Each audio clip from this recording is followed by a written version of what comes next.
So this video will be very beneficial अगर अभी तक आपने 80% या 100% भी प्रिपरेशन कर ली है, बट ओवर कॉन्फिडेंट हमें नहीं होना है। हमें क्या करना है इस 30 डेज में? A quick revision.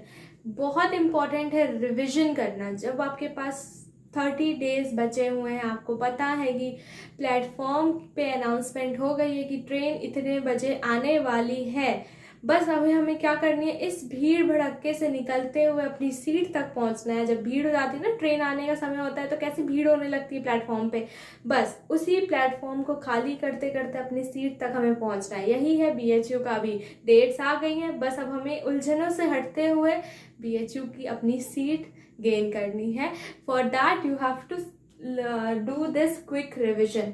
एंड जो बच्चे अभी तक प्रिपरेशन जैसे उनकी बहुत ही धीरे धीरे चल रही थी, बहुत आराम से चल रही थी, आई होप कि आपको इस वीडियो से आपकी मैक्सिमम से मैक्सिमम डाउट्स क्लियर हो जाए। अगर आपके पास कोई भी डाउट है किसी भी टॉपिक से रिलेटेड तो आप तुरंत कमेंट सेक्शन में मेंशन करें और ये भी बताएं कि आपका कितना प्रिपरेशन, कितने परसेंट में प्रिपरेशन हो चुका है।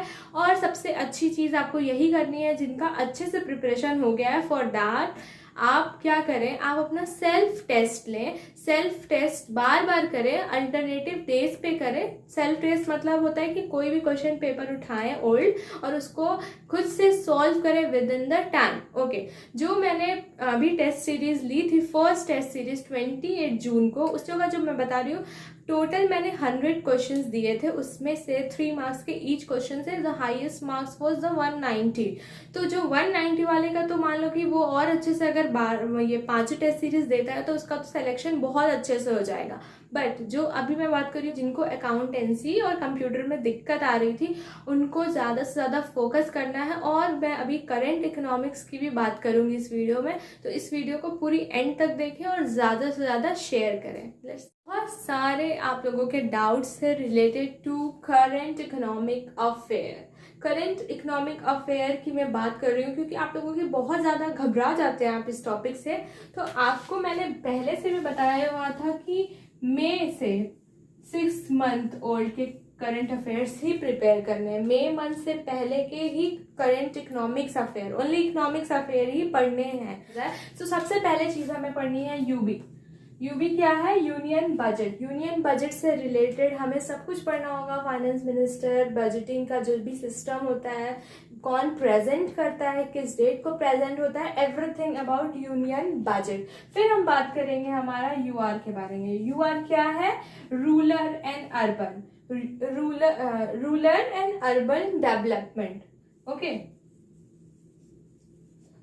रूरल और अर्बन डेवलपमेंट के बारे में बात करेंगे कि कौन कौन से स्कीम्स फॉर द रूरल आती हैं, प्रोग्राम्स आते हैं, पॉलिसीज बनती है, योजनाएं बनती हैं, पीएम योजना बनाती है, कितने सारी चीज़ें हैं। यही सारी चीज़ें आपको करंट इकोनॉमिक अफेयर्स में पढ़नी होंगी। स्किल इंडिया क्या है और डिजिटल इंडिया क्या है, दैट इज अर्बन। तो ये सारी चीज़ें आपको रूरल और अर्बन में कवर करनी होंगी। हमारा यूनियन बजट हो गया, हमारा यूआर हो गया। फिर हम बात करते हैं हमारे आरबीआई से रिलेटेड। आरबीआई से रिलेटेड चीज़ें हैं रेगुलेशन एक्ट, कौन कौन से रेगुलेशन एक्ट आए, कौन कौन से बिल्स आए related to RBI, Reserve Bank of India. हमें पूरा कंप्लीटली पढ़ना होगा। यही करंट अफेयर्स, जो करंट इकोनॉमिक्स अफेयर्स है, अगर आप यही चीज़ों को अच्छे से प्रिपेयर कर लेते हो, यही बेसिक चीज़ों को, तो आपका बहुत अच्छे से ये टॉपिक क्लियर हो जाएगा। तो the second topic is money and banking. Money और बैंकिंग से आप लोगों के,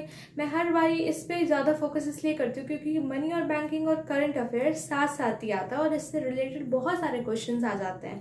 current affair, current economic affair और मनी और बैंकिंग से 7 क्वेश्चंस हमेशा पूछे जाते हैं और बहुत ज़्यादा क्वेश्चन इससे आ जाते हैं। मनी और बैंकिंग से मैं पहली बात करूँगी मनी की। मनी में आपका सबसे पहले मनी का इवोल्यूशन कहाँ हुआ था, कैसे हुआ था, बार्टर सिस्टम, उसकी हिस्ट्री, पेपर मनी क्या है, फिर कॉइन मनी कैसे आई, फिर उसके बाद मनी मार्केट और कैपिटल मार्केट में डिफरेंस क्या होता है। ये सारी चीज़ें हमें मनी से पढ़नी होगी। फिर हमें सबसे इम्पोर्टेंट चीज़ पढ़नी है बैंकिंग में आरबीआई का हेडक्वार्टर का क्या है, आरबीआई कब नेशनलाइज हुआ था, आरबीआई का एस्टेब्लिशमेंट क्या है, एवरीथिंग अबाउट आरबीआई के एक्ट्स, आरबीआई के बिल्स, सब कुछ हमें आरबीआई को पूरा थॉरली डीपली पढ़ना ही पड़ेगा और ये चीज़ें आपने पढ़ी भी होंगी। फिर हम बात करते हैं वर्ल्ड बैंक से रिलेटेड चीज़ें पढ़नी होंगी। फॉरेन एक्सचेंज क्या होता है, ट्रेडिंग कैसे की जाती है, इंपोर्ट एक्सपोर्ट से रिलेटेड चीज़ें हमें मनी और बैंकिंग में पढ़नी होंगी। फिर मनी और बैंकिंग में जो एक सेक्शन आता है, बहुत सारे डिफरेंट इंडिया के बैंक्स के बारे में है कि 2-3 बैंक्स जो मिक्स अप हो जाते हैं, कौन सी डेट को इस्टेब्लिश हुए थे अदर बैंक्स, या लाइक यूको बैंक्स ले लेते हैं या फिर एसबीआई बैंक ले लेते हैं, फिर जो बैंक इंटरनेशनली बैंक जो कनेक्टेड है इंडिया से उनके बारे में पूछ सकता है, उसके डेट्स को रिलेटेड पूछ सकता है, हु इज़ द हेड पूछ सकता है। ठीक है, ये सारी चीज़ें कंप्लीटली आपको मनी और बैंकिंग से पढ़नी होगी। और हमारा नेक्स्ट टॉपिक है business involvement, business organisation and business management. This is the lengthiest topic, but हमने कॉमर्स सेक्शन, बिजनेस सेक्शन पढ़ा हुआ है, बट हमें ये नहीं पता कि इन्वॉल्वमेंट, ऑर्गेनाइजेशन और मैनेजमेंट का डिफरेंस क्या है और इससे रिलेटेड क्वेश्चंस कैसे आते हैं। आपने प्रिपरेशन तो की हुई है, but for the quick revision I am mentioning something. सबसे पहले हम बात करेंगे ऑर्गेनाइजेशन की। ऑर्गेनाइजेशन में हमें क्या देखना है, बिजनेस के कितने फॉर्म्स होते हैं, मार्केट के कितने फॉर्म्स होते हैं, ये सारी बेसिक चीज़ें हमें पढ़नी होंगी। जॉइंट हिंदू फैमिली क्या होती है, ये बड़ी चीज़ है। जॉइंट हिंदू फैमिली आप बहुत थॉरली पढ़ेंगे। जॉइंट हिंदू फैमिली के एक्ट है वो भी आप पढ़ेंगे। फिर हम बात करेंगे जॉइंट स्टॉक क्या होते हैं। जॉइंट स्टॉक बहुत सारे कंपनीज में यूज किए जाते हैं। पार्टनरशिप क्या होती हैं, यही चीजें आपको बिजनेस ऑर्गेनाइजेशन में पढ़नी है। इन बिजनेस इन्वॉल्वमेंट हमें कुछ एक्ट्स याद करने होंगे। कौन कौन से एक्ट्स हैं, कौन कौन से ऑर्गेनाइजेशंस हैं। लाइक ऑर्गेनाइजेशन तो ठीक है, बट WTO पढ़ना होगा, वर्ल्ड ट्रेड ऑर्गेनाइजेशन, उसके बारे में। फिर हमें फेमा, फेरा, MRTP एक्ट्स के बारे में पढ़ना होगा। व्हाट इज सार्क, SAARC क्या है, GATT क्या है, GATT क्या है।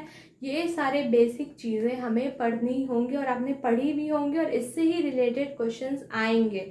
बहुत बार रिपीट हुए हैं तो मैं ये क्विक रिविजन्स में आपको बता रही हूँ।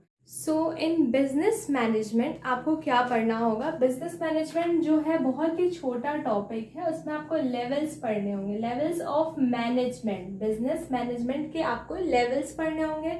लेवल्स होंगे लाइक प्लानिंग, फिर आता है आपका स्टाफिंग, फिर डायरेक्टिंग। ये सारे जो लेवल्स हैं बिजनेस मैनेजमेंट के, ये पढ़ने होंगे बेसिक। फिर आपको पढ़ना होगा इसका प्रिंसिपल्स। बस आपको इतना ही पढ़ना है। बहुत ही छोटा टॉपिक है और बहुत आसान टॉपिक है, इसको रटना नहीं होता है।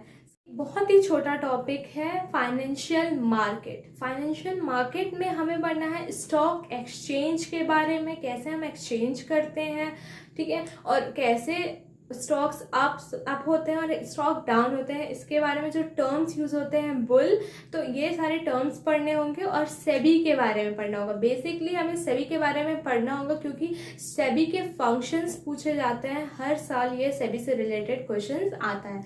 बहुत छोटा टॉपिक है, आप लोग इसको मिस मत करिएगा। फॉर कंप्यूटर टॉपिक आपको क्या करना है, कंप्यूटर और मैथ्स के लिए मैंने अलग से वीडियोस बनाई हुई हैं, तो उसमें आपको 8th और मैथ्स के लिए भी 8th का मैंने बोला है कंप्लीट प्रैक्टिस करनी होगी। कंप्यूटर के लिए आपको बेसिकली उसका एब्रिवेशन, फुल फॉर्म याद करने होंगे। कंप्यूटर के रिलेटेड ALU क्या है, CAD क्या है, रोम क्या है, रैम क्या है, ALU क्या है, ये सारे जो जितने सारे डिफरेंस फुल फॉर्म्स पूछे जाते हैं वो कंप्लीटली पढ़ने होंगे। शॉर्टकट कीज याद रखनी होंगी, ठीक है। फिर उसके बाद आपको पढ़ना होता है प्रोग्रामिंग लैंग्वेजेस, ऑपरेटिंग सिस्टम, ठीक है। फिर आपको आता है, क्वेश्चन पूछा जाता है related to unit measurement of memory, like 1 byte is equal to 1 kilobyte is equal to, ये चीज हो गई। प्रोग्रामिंग लैंग्वेज बाइनरी हो गई। मेमोरी से रिलेटेड क्वेश्चन अक्सर पूछे जाते हैं। Volatile memory, non volatile memory like RAM, ROM, PROM, EROM, ये सारी चीज़ें आपको कंप्लीटली आनी चाहिए because this is a basic computer. और मैथ्स के लिए मैंने वीडियो बनाई है, लिंक डिस्क्रिप्शन में है, आप वो भी देख सकते हो। Math is only depend on practice. और अगर आपको ज्वाइन करना है टेस्ट सीरीज़ के लिए फोर मेजर टेस्ट सीरीज़, क्योंकि पहली टेस्ट सीरीज़ तो हो गई, अब हमारे पास 4 मेजर टेस्ट सीरीज़ बाकी हैं, तो अगर आपको ज्वाइन करना है तो आप इंस्टाग्राम पे भी मैसेज कर सकते हो, हम वहाँ पे रजिस्ट्रेशन लिंक दे देंगे। और हमें इंस्टाग्राम पे भी आप फॉलो करिए, बिकॉज हम वहाँ डेली अपडेट करते रहते हैं, रेगुलरली कुछ ना कुछ डालते रहते हैं फॉर योर प्रिपरेशन। टेलीग्राम पे भी आप हमें ज्वाइन कर सकते हो for the free study material. If you have any doubt तो आप कमेंट सेक्शन में पूछिए, इस वीडियो को शेयर करिए, और अगर आपको ये वीडियो पसंद आती है तो do like and subscribe our channel. Signing off, Tata.